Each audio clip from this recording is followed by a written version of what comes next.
have the author of this book and many more, Mr. Gordon Korman, hanging out today. Yay! Hey, thanks for having me. We're so excited to have you in. Now, this one is the most recent. Am I right? Now, Son of the Mob, there's also a sequel to this? Is Hollywood that right? Hustle, yeah. Hollywood Hustle. Comes out in September. Oh, so exciting. How does it happen with sequels? Because you'll have one and then a sequel. Do you know what's coming up in the next book, or do you decide after you've written the first one? Yeah, well, this one, it wasn't planned as a series. I just kind of wrote the first one, you know, and I'm not in the mob. I don't have, you know, mob-connected friends.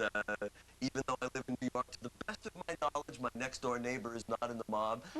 It was just always something I loved to write about. I had a great time sort of fooling around with, and the book came out so well. You know, people liked it so much, I thought, why not go back to these characters? Oh, definitely. So you developed so many characters. Are there like 5,000 different characters in your head just hanging around going, hey, Gordon, it's me today, write about me? How does that work? Yeah. It's kind of tough to keep them straight sometimes, especially when I think back to some of my old stuff that I wrote, you know, during the 70s or the early 80s.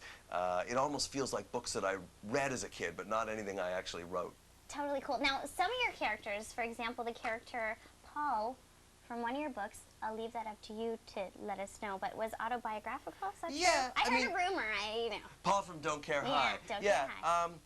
You're always a part of what you're doing, you know, so if you want to create a character who's going to be real, I mean, you just put yourself in the place. It's almost like being an actor. Think of how you might respond to that situation, but I definitely had a lot in common with Paul. Very cool. Now, are there any characters that you foresee in the future that you might write that are me? Well, it depends. You know, I've only been here a little while, but I'm sure if I hang out with Sugar, something is going to come up. You know, I'm just suggesting. It's just a suggestion. T-Bone is a great character as well. You could do, you could write a Zone book. The story of the Zone.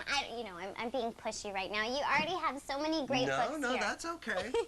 I have to be pushy. What's the best part about being an author, do you think?